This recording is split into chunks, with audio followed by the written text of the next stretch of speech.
आज की इस क्लास में हम कुछ एग्जाम्पल्स देखेंगे जो हमारे उत्तर में मूल्य वृद्धि करेंगे, वैल्यू एडिशन करेंगे। ठीक, पहले हम देखते हैं सोशल सेक्टर के रिलेटेड कुछ एग्जाम्पल, जैसे सकारात्मक भेदभाव का उदाहरण रिजर्वेशन, है ना। ये एक रिपोर्ट में बताया गया है कि सबसे इफेक्टिव जो अगर इम्पैक्ट पड़ा है वो लोकल बॉडीज में पड़ा है, किसका? रिजर्वेशन का, क्योंकि इसने ग्रास रूट लेवल पर, ठीक है, निम्न स्तर पर क्षमता निर्माण का कार्य किया है। क्षमता निर्माण, कैपेसिटी बिल्डिंग का काम किया है, लोगों में जागरूकता लाई है, जागरूकता लाई। ठीक है, तो एक तो ये हम देखेंगे कि लोकल बॉडीज में जो रिजर्वेशन है वो मोस्ट इफेक्टिव है। दूसरा, SC/ST सब प्लान हम यूज कर सकते हैं, ये वाला ST/SC सब प्लान कुछ प्रमुख क्षेत्रों में विकास के लिए। एक तीसरा जो मैंने स्टेटमेंट इसमें मैं बताना चाहता था कि दो तीन स्टेटमेंट, दो तीन तरह से इसको बोलते हैं, ध्यान से सुनना। ऐसी समानता, ठीक है, जो अंततः असमानता उत्पन्न करती हो, ऐसी समानता या ऐसा समान व्यवहार जो अंततः असमानता उत्पन्न करती हो, अस्वीकार्य है, अनएक्सेप्टेबल। ठीक है, ऐसा इक्वल ट्रीटमेंट, इक्वल बिहेवियर जो जिसका रिजल्ट इनइक्वलिटी हो, वो अनएक्सेप्टेबल। ठीक, कैसे? जैसे ऐसा समान व्यवहार, जैसे लेट से एक सामान्य महिला और एक गर्भवती महिला, ठीक है, गर्भवती महिला, तो इनके साथ समान व्यवहार नहीं कर सकते, यह अंततः असमानता क्रिएट करेगा, है ना। दूसरा, समानों के साथ दो व्यक्ति बिल्कुल समान है, जैसे महिला, मेल एंड फीमेल, समानों के साथ असमान व्यवहार भी अंततः असमानता क्रिएट करेगा। ठीक है, तो ये भी हम, जैसे लिंग भेदभाव इसका बहुत बड़ा उदाहरण है। तो ये दोनों चीजें कहीं भी हम यूज कर सकते हैं आंसर में। SC/ST सब प्लान हमने। स्टैंड अप इंडिया स्कीम, ये आत्मविश्वास जगाने के लिए, क्षमता निर्माण के लिए सबसे महत्वपूर्ण योजना है। तो ये भी हम सामाजिक क्षमता निर्माण, सामाजिक जागरूकता, कैपेसिटी बिल्डिंग में स्टैंड अप इंडिया यूज कर सकते हैं।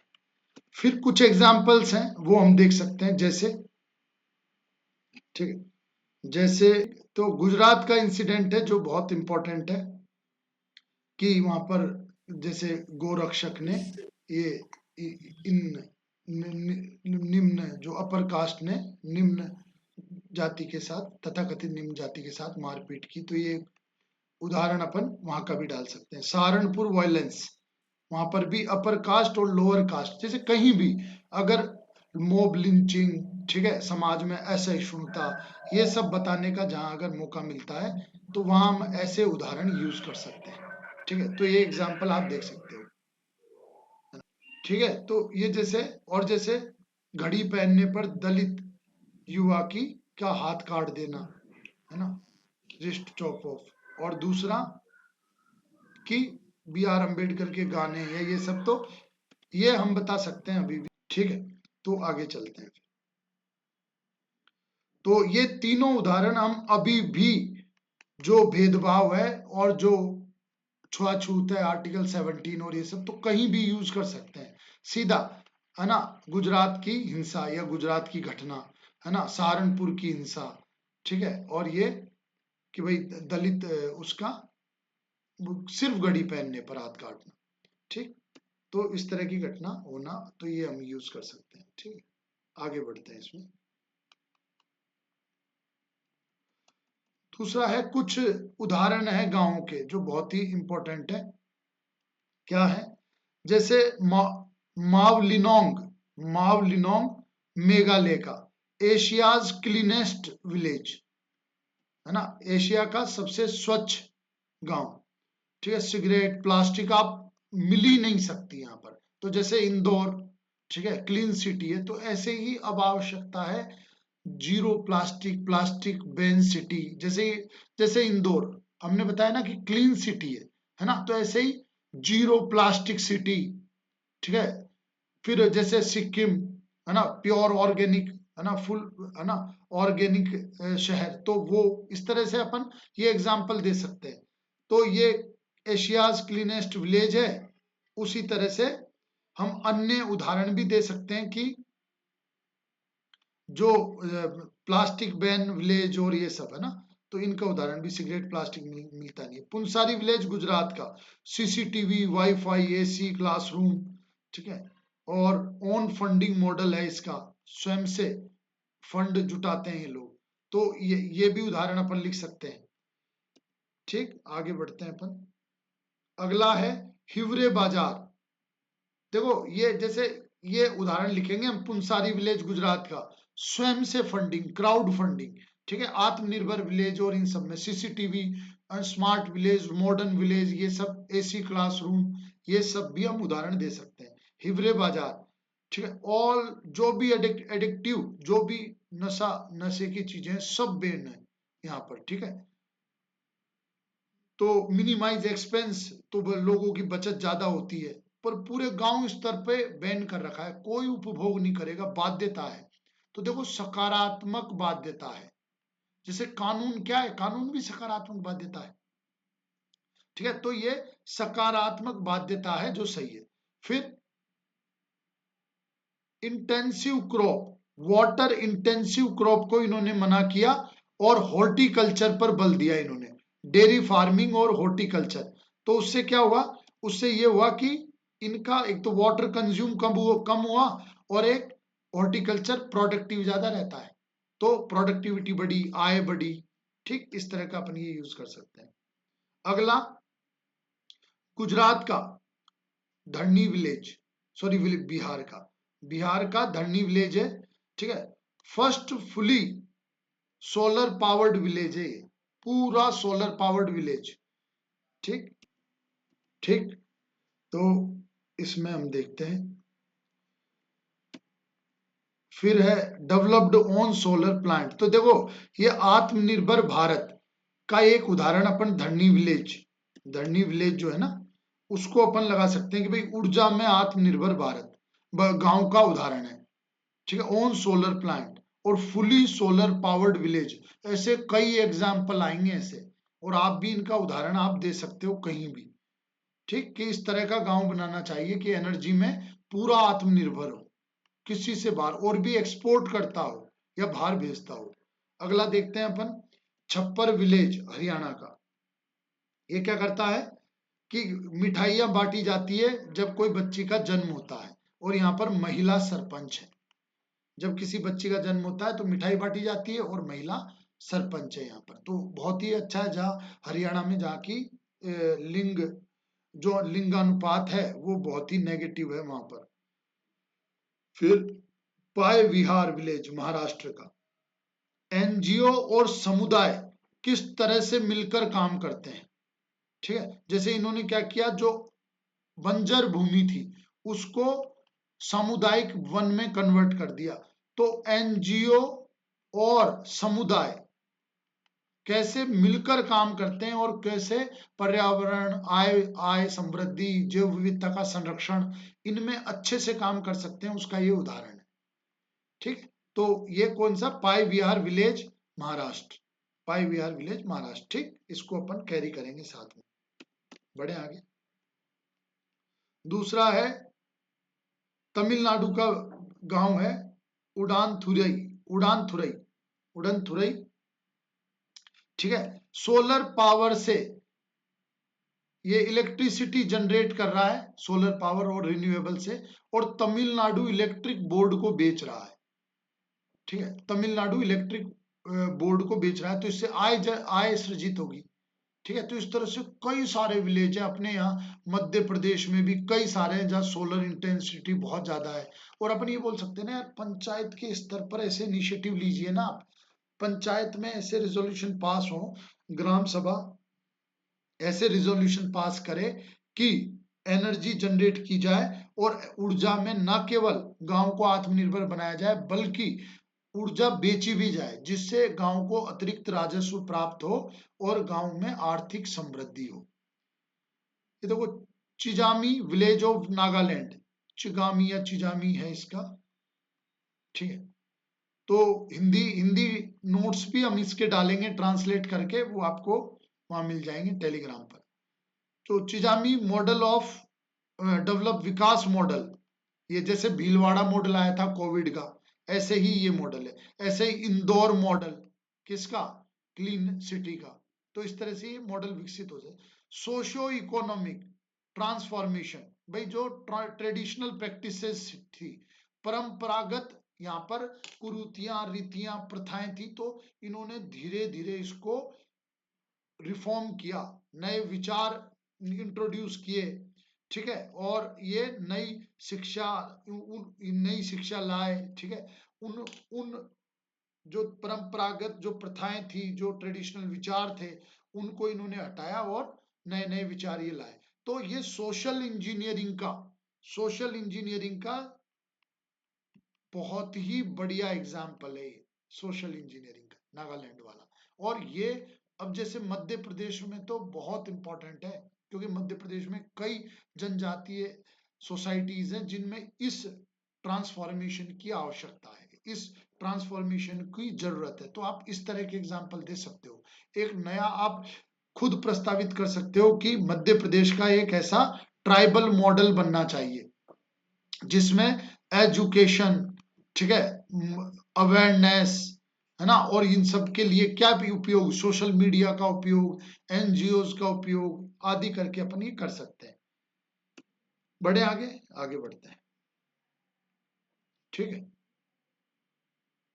कोनुमा विलेज नागालैंड का ही है, ट्राइबल पॉपुलेशन है, ग्रीन विलेज है, ठीक है। ग्रीन विलेज इसको बनाया है, इको फ्रेंडली, पूरी हंटिंग बैन कर दी है। देखो आजकल हंटिंग, है ना, और झूम कृषि, जैसे हंटिंग और झूम, झूम आप जानते ही थे, स्लेश बर्न, है ना, या झूम एग्रीकल्चर, जहां पर जंगलों को साफ किया जाता है और भूमि निकाली जाती है, उस भूमि को 1-2 वर्ष के लिए उपयोग किया जाता है, ठीक है। फिर वहां पर कृषि करके जैसे ही उसका उपजाऊपन समाप्त होता है, उसको छोड़कर दूसरी जगह भूमि खाली की जाती है। तब तक वो पहली वाली भूमि जब वहां उपयोग करते हैं, तो पहली वाली भूमि का उपजाऊपन, फर्टिलिटी रीस्टेबल हो जाती है, पुनः स्थापित हो जाती है, और वहां पर कृषि की जा सकती है। तो इन सबको छोड़कर हंटिंग और ये ऐसा जो ये जो अनसाइंटिफिक एग्रीकल्चर प्रैक्टिसेस है, ये जैव विविधता के लिए सही नहीं है, ठीक है। जैव विविधता के लिए सही नहीं है, इसलिए इनको बैन किया इस गांव ने, कोनुमा ने, है ना, और सस्टेनेबल विलेज बनाया, ग्रीन विलेज बनाया। तो ये इंपॉर्टेंट है, जैसे मध्य प्रदेश में हम जनजातियों के रेफरेंस में इसको लिख सकते हैं, ठीक है। जो आइसोलेटेड जनजाति है, सहरिया, भारिया, बेगा, इनके रेफरेंस में हम ऐसा कोई भी एग्जाम्पल दे सकते हैं। तो देखो फाइनली अपन क्या बोलना चाहते हैं इसमें, कि कई सारे गांव से विकास संबंधित सोशल इंजीनियरिंग, चिजामी ना, चिगामी या चिजामी, फिर ओडनथुरई, तो ऊर्जा से राजस्व प्राप्त कर रहा है ये गांव। पाई विहीर, एनजीओ और समुदाय कैसे अनुपजाऊ भूमि को उपजाऊ में बदल देते हैं, उसका उदाहरण है, ठीक है। लिंग समानता के लिए छप्पर विलेज हरियाणा का, झांझर डिस्ट्रिक्ट का, ठीक है। धरनी विलेज बिहार का, मतलब आत्मनिर्भर भारत ऊर्जा में। तो ऐसे आप शिक्षा में, चिकित्सा में, ये सब उदाहरण आप यूज कर सकते हो इसमें, ठीक है। हिवरे बाजार, स्मार्ट विलेज, हॉर्टिकल्चर, तो आप यहाँ भी कई जगह से उदाहरण दे सकते हो कि हॉर्टिकल्चर जो ट्रेडिशनल क्रॉप्स हैं, जो लेबर इंटेंसिव, न्यूट्रिशन इंटेंसिव, ठीक है, कोस्ट इंटेंसिव जो कृषि होती है, जो क्या श्रम गहन, पोषक तत्व गहन, बहुत जबरदस्त पोषक तत्व खींच लेते हैं मृदा से, जैसे बीटी कॉटन, तो पोषक तत्व गहन है, बहुत ज्यादा मृदा को खाली कर देती है वो, ठीक है। तो इस तरह से कई सारे ऐसे न्यूट्रिशन इंटेंसिव विलेजों के जगह हम ऐसे फसल उगा सकते हैं जो न्यूट्रिशन का ज्यादा नुकसान न पहुंचाते हो, ठीक है, न्यूट्रिशन को ज्यादा नुकसान न पहुंचाते हो। इस तरह का उदाहरण अपन दे सकते हैं यहाँ पर। एडिक्टिव,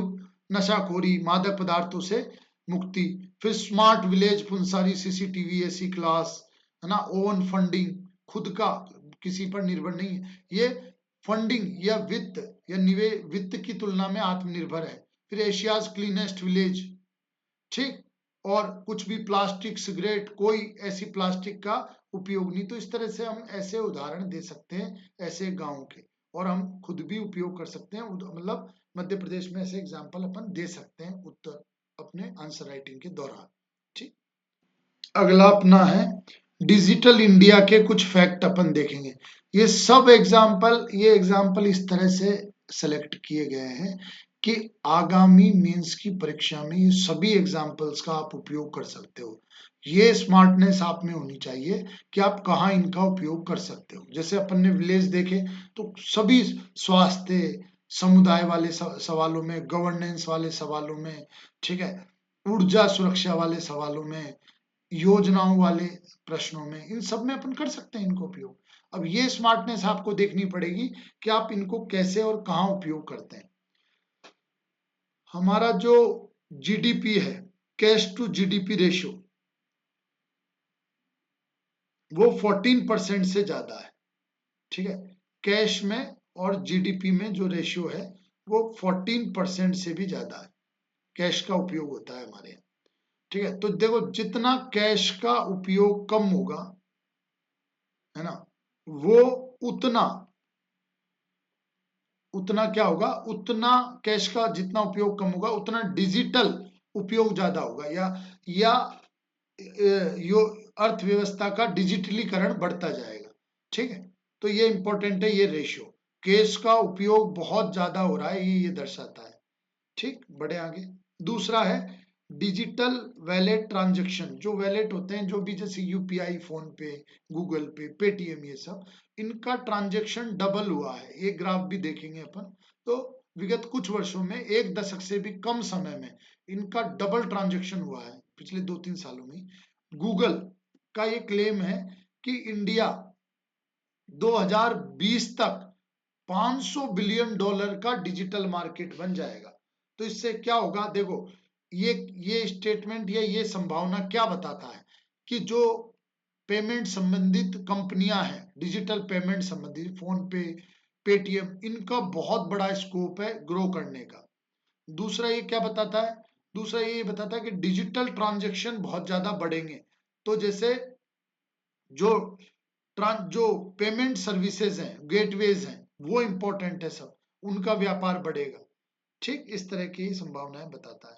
ई नाम जो मंडियों को जोड़ने वाली योजना है कि वो इंटरनेट के माध्यम से मंडियों को जोड़ेगी, तो 1000 मंडियों से ज्यादा ई नाम नेटवर्क से जुड़ चुकी हैं, 1000 मंडियों से ज्यादा। ठीक है, तो ये भी अपन लिखेंगे। ई हॉस्पिटल्स, वो इंटरनेट के माध्यम से हॉस्पिटल्स को जोड़ना, तो 170 से ज्यादा हॉस्पिटल इससे जुड़े हुए हैं। ठीक, तो ये अपन देख सकते हैं। तो इस तरह के एग्जाम्पल हम देख सकते हैं सब। अगला, ये बहुत ही अच्छा उदाहरण है, इसका आप उपयोग करना कि अगर इंटरनेट का पेनिट्रेशन यानी प्रसार, इंटरनेट का यदि 10% प्रसार बढ़ता है, 10% अधिक ना, सोसाइटी या जनसंख्या का 10% लोग इंटरनेट का उपयोग करने लगते हैं, तो जीडीपी में 1.4 टाइम्स वृद्धि हो जाती है। यानी कि इंटरनेट का प्रयोग directly proportional to GDP growth, सीधा बढ़ता है जीडीपी ग्रोथ। ठीक, तो ये फैक्ट बहुत इंपॉर्टेंट है। ये फैक्ट ट्राई ने कहा है, ऑथेंटिक संस्था भी है। ठीक है, 10%, 10% अगर ज्यादा जनसंख्या इंटरनेट यूज करती है तो जीडीपी 1.4% तक बढ़ जाती है। आगे बढ़ते हैं। इंडिया एआई और आरएनडी में, जो आर्टिफिशियल इंटेलिजेंस है, उसमें इंडिया में 50 बिलियन से ज्यादा का इन्वेस्टमेंट आया है, या है 50 बिलियन से ज्यादा, यानी कि एआई फ्यूचर है। आंकड़े और एआई, आर्टिफिशियल इंटेलिजेंस, ये इंडिया की जीडीपी का आधा ट्रिलियन कंट्रीब्यूट करेगी, यानी कि जीडीपी में बहुत बड़ा कंट्रीब्यूशन करेगी 2025 तक ही एआई और डेटा। ठीक, तो यानी आंकड़े और एआई फ्यूचर का टेक्नोलॉजी है, फ्यूचर का बहुत बड़ा इन्वेस्टमेंट है, बहुत बड़ा एक व्यापार का मौका है। ठीक, ये देखो, ये जो डायग्राम है बहुत ही इंपॉर्टेंट है और ये हम जरूर आगामी परीक्षा में इसको बनाएंगे। क्या 2014 में $54 मिलियन का था डिजिटल ट्रांजैक्शन, डिजिटल लेन देन। ठीक है, हम जो डिजिटली ट्रांजैक्शन करते हैं वो, है ना। 2016 में ये 112 मिलियन हुआ, यानी कि लगभग डबल। कितने सालों में? 2 सालों में, 3 सालों। और अगले 3 सालों में ये और डबल हुआ। तो हर 2-3 सालों में ये 2 गुना हो रहा है। ये बहुत बड़ी अपॉर्चुनिटी है इंडिया जैसी इकोनॉमी के लिए, इंडिया जैसे बड़े मार्केट के लिए। ठीक है, कि डिजिटल ट्रांजैक्शन बहुत तेजी से बढ़ता जा रहा है और डिजिटल ट्रांजैक्शन जितना तेजी से बढ़ेगा उतना ही करप्शन, लीकेज, इन सब की भी संभावना कम होगी। ठीक, बढ़ते हैं। अगला है ईज ऑफ डूइंग बिजनेस से संबंधित कुछ आंकड़े। जैसे भारत ने बहुत बड़ी जंप लगाई है इसमें, और 2019, इंटरनेट पे 2020 भी लिखेंगे इसे, है ना। 63 रैंक आई है, पहले 77 थे और इंडिया जंप करके 63 रैंक में आया। ईज ऑफ डूइंग बिजनेस होता है व्यापार करने की सुगमता, व्यापार करने की आसानी। ठीक है, जैसे देखो कि दिल्ली में यदि कोई रेस्टोरेंट ओपन करना है आपको दिल्ली में, तो आपको 26 प्रकार के लाइसेंस या अनुमति लेनी होगी। 26 अनुमतियां रिक्वायर्ड है, जबकि चीन में ये सिर्फ 4 है। ठीक है, चीन में सिर्फ 4 अनुमतियां लेना, यानी कि आसानी है या नहीं है। और जितनी ज्यादा अनुमतियां उतना ज्यादा करप्शन। ठीक है, तभी तो एक रिपोर्ट में आया है कि प्रत्येक तीसरा भारतीय स्वीकार करता है कि उसने काम कराने के लिए जीवन में कभी ना कभी भ्रष्टाचार का उपयोग किया है। ठीक, तो ये एक ईज ऑफ डूइंग बिजनेस को दिखाता है। बढ़े, फिर अगला इसमें है ये सब चीजें कि भाई इंडिया का जो रैंकिंग इंप्रूव हुई है उसके पीछे क्या क्या है। परमिट्स बनाना, है ना, व्यापार, और ये इंसॉल्वेंसी, इंसॉल्वेंसी बहुत जरूरी है। ठीक है, जो भी बीमार संस्थाएं हैं उनको, उनकी कैपिटल को मुक्त करके, उनके निवेश को मुक्त करके नई संस्थाएं खोलना, यह है इंसॉल्वेंसी। बढ़ते हैं, अगला है, अगला एक टॉपिक आता है अपना, इसको हम कवर करेंगे बहुत अच्छे से। ठीक, तो ये टॉपिक हम देखेंगे जो हमारा एमपी में एज इट इज टॉपिक है ना, एमपीपीएससी में दे रखा है, रोजगार का चलन, ट्रेंड ऑफ एम्प्लॉयमेंट। ये भी हम इंग्लिश में डाल देंगे ग्रुप पर। देखो, ये वाला शब्द याद रखना, ये रोजगार के विस्तृत स्वरूप को दर्शाता है। ठीक है, द ट्रेंड ऑफ एम्प्लॉयमेंट, है ना, जिसमें कुल श्रम बल जनसंख्या अनुपात, कि भाई लेबर फोर्स कितना है, कितना श्रम बल कितने क्षेत्र में लगा हुआ है। ठीक है, कितना लेबर फोर्स किस सेक्टर में है वो, महिलाओं में रोजगार की प्रवृत्ति क्या है, नेचर क्या है, टेंडेंसी क्या है, और स्थायी अस्थायी रोजगार, ये सब कंपोनेंट है। तो क्या बताता है ये, कॉम्प्रिहेंसिव नेचर, एक नेचर बताता है। ठीक है, और उसमें क्या, नेचर में क्या इंक्लूड होता है कि यार लेबर फोर्स टोटल पॉपुलेशन के किस रेशियो में है। ठीक है, वुमेन्स में किस तरह का रोजगार है, स्थायी है अस्थायी है। ठीक है, सर्विस इंडस्ट्री में है, मैन्युफैक्चरिंग में, किस में है, इस तरह का ये दिखाता है। रोजगार से तात्पर्य क्या, सिंपल सी बात, कार्य के बदले व्यक्ति को पारिश्रमिक मिलता हो, स्थायी अस्थायी दोनों का, दोनों हो सकता है। कार्य के बदले उसे रोजगार पारिश्रमिक मिलता है, स्थायी और अस्थायी दोनों होता है ना। या रोजगार, है ना, बेरोजगार क्या है, बेरोजगार की दशा, आगे देखो, जब कोई व्यक्ति कार्य करने का इच्छुक हो, है ना, जैसे इच्छा है कार्य करने की, उससे संबंधित योग्यताएं भी है, भाई वो चाह भी रहा है कि मैं काम करूं, ही और she is willing to work and has capability. ठीक है, योग्यताएं, स्किल्स भी हैं। ठीक है, फिर भी उसे कार्य नहीं मिल रहा है, लेकिन फिर भी उसे काम नहीं मिल रहा है, ये बेरोजगारी कहलाती है। ठीक है, फिर दिन की अवधि के आधार पर क्या है, दिन की अवधि के आधार पर रोजगारी की क्या स्थिति है, ध्यान से देखना। तो एनएसएसओ बताता है कि देखो 0 से 35 वर्ष, जैसे एक तो एक वर्ष में सिर्फ 270 दिन रोजगार के माने गए हैं, ऐसा नहीं 365 माने गए हैं, है ना, कितने माने गए हैं, 270 बस 365 में से। पूर्ण वो बेरोजगार है यदि उसे 35 से कम दिन रोजगार मिला है, तो कंप्लीट अनएम्प्लॉयड है भैया। ठीक है, बेरोजगार है, मान लो 10 दिन मिला, 25 दिन मिला, 34 दिन मिला। ठीक, फिर अर्ध बेरोजगारी है यदि वो 35 से 135 के बीच में है, तो उसे अर्ध बेरोजगारी है। और पूर्ण रोजगार है अगर ये वो 135 से 270 के बीच में, इन दिनों के बीच में यदि उसे रोजगार मिलता है तो उसे पूर्ण रोजगार है। ठीक है, पूर्ण रोजगार की स्थिति है। ठीक, अब अगला आता है कि पिछले समय में या पिछले 1-2 सालों में क्या रोजगार बेरोजगारी की स्थिति रही है।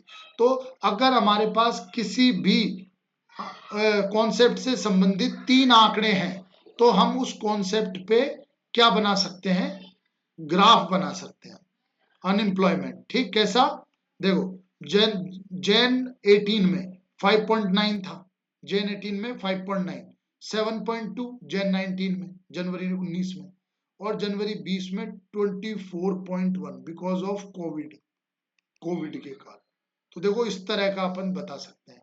अब दोबारा 8% के आसपास लॉकडाउन खुलते। ठीक है, तो इस तरह हम 3 आंकड़ों में ऐसे ग्राफ प्लॉट कर सकते हैं। बढ़े आगे, कोविड के दौरान और पश्चात क्या आर्थिक वो रहे हैं, मतलब क्या प्रभाव रहे हैं। तो देखो पहला तो संकुचन हुआ है, जीडीपी कॉन्ट्रैक्शन हुआ है, कितना, 23% तक। दूसरा, घर से कार्य करने की टेंडेंसी बढ़ी है। ठीक है, नेचर में किस तरह से चेंज हुआ है वो अपन देख लेते हैं। अगला, गिग इकोनॉमी, गिग अर्थव्यवस्था क्या होती है, मांग और पसंद के आधार पर नौकरी करना, मांग व पसंद के आधार पर नौकरी करना, यही है।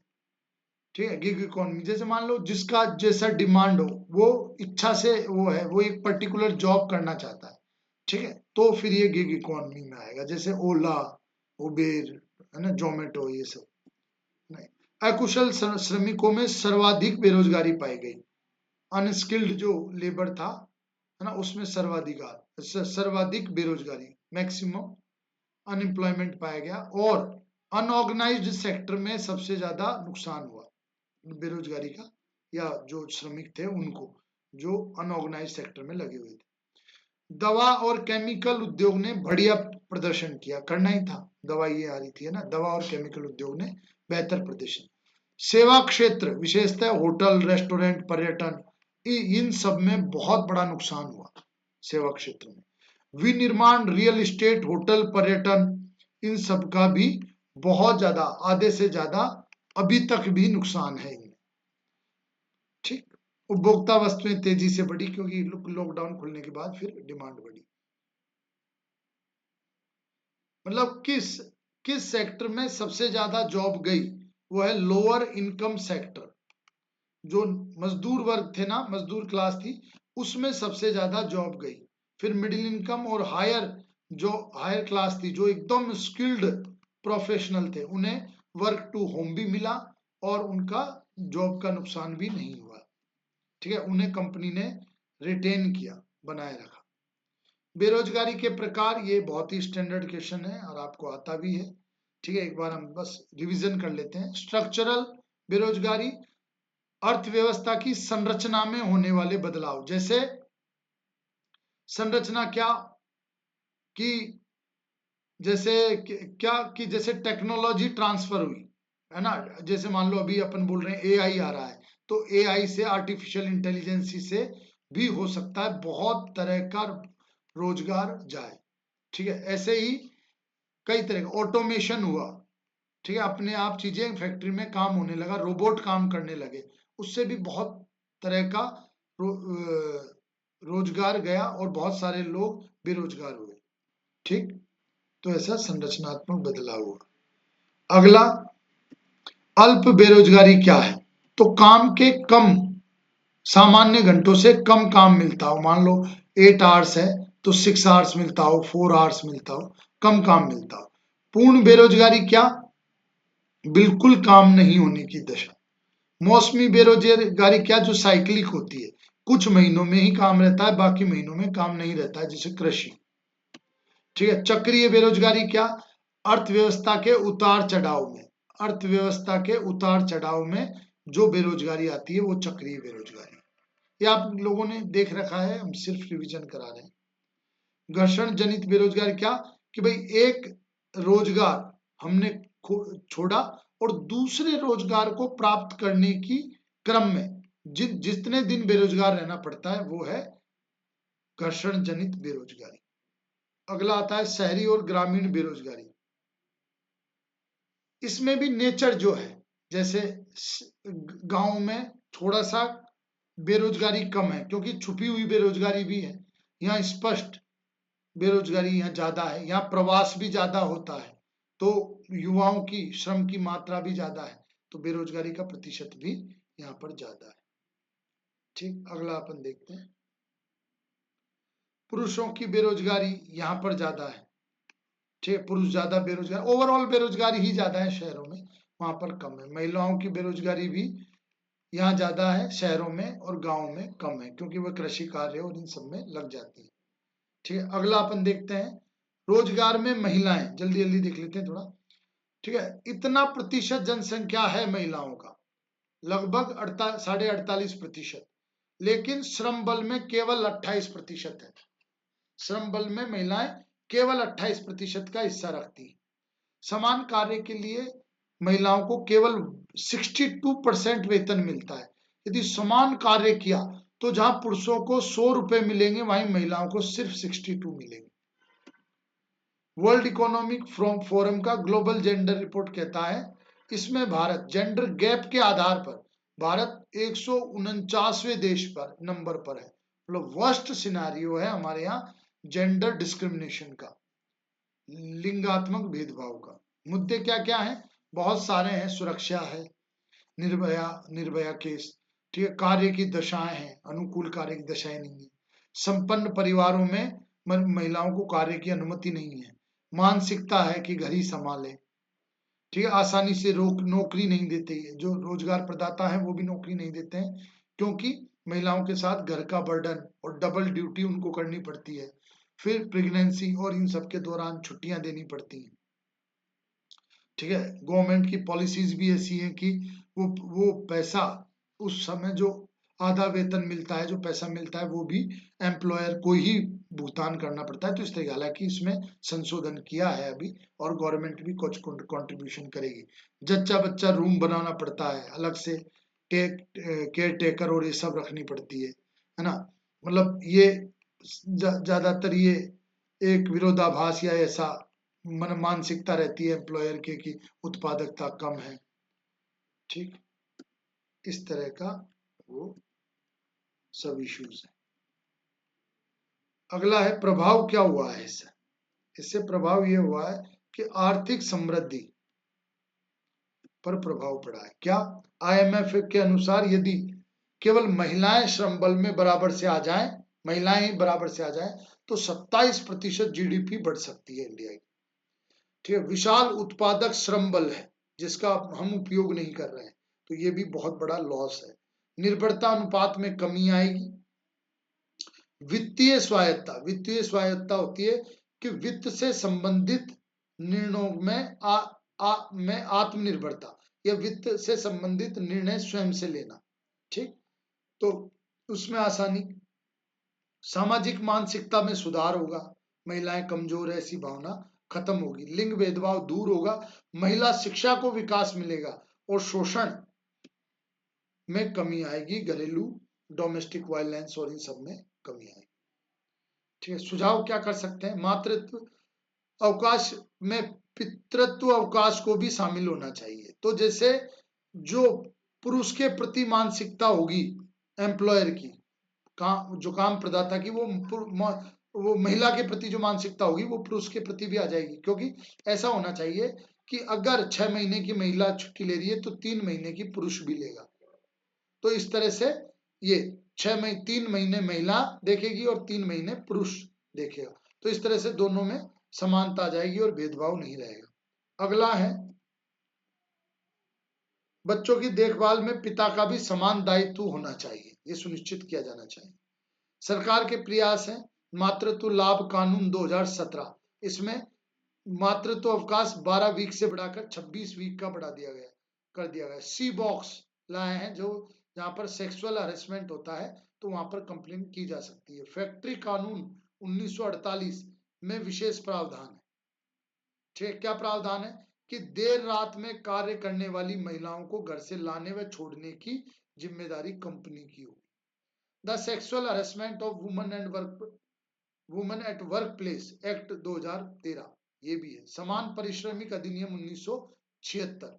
तो ये सारे कानून 1976 के सारे कानून हम लिख सकते हैं, महिलाओं से संबंधित सुझाव में दे सकते हैं। और इनका महिलाओं से संबंधित ये जो हमने डिस्कस किया है, इसका कहीं ना कहीं उपयोग आगामी मेंस में जरूर होगा, जरूर, मस्ट है। इकोनॉमी संबंधित ये आंकड़े हैं, जैसे जीडीपी ग्रोथ रेट 2016 में अच्छी थी 8.2, उसके बाद लगातार कम हुई है। कैसे? 7, 6, 4.2 और अब 2020 में 10% एस्टिमेटेड है। मतलब जो कॉन्ट्रैक्शन हुआ है जीडीपी में, और आईएमएफ ने भी लगभग 11% का अनुमान किया है। तो वो इसलिए ग्रोथ रेट ज्यादा बढ़ गई है क्योंकि कॉन्ट्रैक्शन भी जीडीपी में हुआ है। तो देखो 2016 के बाद जो स्लो डाउन हुआ है उसे हम जीएसटी और डीमोनेटाइजेशन से जोड़ सकते हैं। डीमोनेटाइजेशन और जीएसटी से, जो 2016 के बाद जो हमको लगा है ना इसमें स्लो डाउन, ये देखो 7, 6, 4 इस तरह से जो स्लो डाउन हुआ है वो, तो उसको हम इनसे जोड़ सकते हैं। हमारा एक्सपोर्ट है $265 बिलियन, इंपोर्ट है $390 बिलियन, फिस्कल डेफिसिट है हमारा 4.6, हमारा निर्यात बहुत कम है 265 है ना, और आयात 390, तो 100 बिलियन से भी ज्यादा, अराउंड कितना 130 बिलियन डॉलर का हमारा व्यापार घाटा है, जो हमारा निवेश है ना, और किससे, रेमिटेंस और इन सबसे क्षतिपूर्ति जिसकी होती है। ठीक, अगला अपन देखते हैं। अगला है फिस्कल डेफिसिट, राजकोषीय आय और व्यय में अंतर। तो वो 4.6% है, जबकि होना चाहिए था 3.5। किससे? एफआरबीएम एक्ट से, एफआरबीएम एक्ट से होना चाहिए था कितना, 3.5 और है 4.6। ठीक, बढ़ते हैं।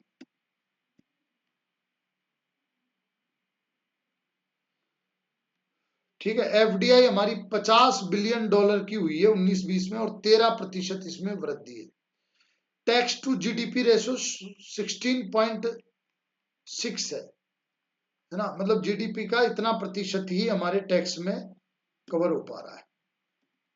तो टैक्स टू जीडीपी अनुपात, और ओईसीडी देशों का ये वर्ल्ड एवरेज अपन देखें तो 31% है। बहुत ज्यादा टैक्सेशन है वहां पर, सरकार को बहुत ज्यादा राजस्व प्राप्त होता है, इससे सरकार की क्षमता वृद्धि होती है और सरकार अच्छे से निवेश कर पाती है। डायरेक्ट टैक्स तो हमारा 6% पर ही स्टैग्नेंट है। ठीक है, लगभग इतने प्रतिशत ही जनता सीधा आयकर या सब देती है। ठीक है, बढ़े आगे।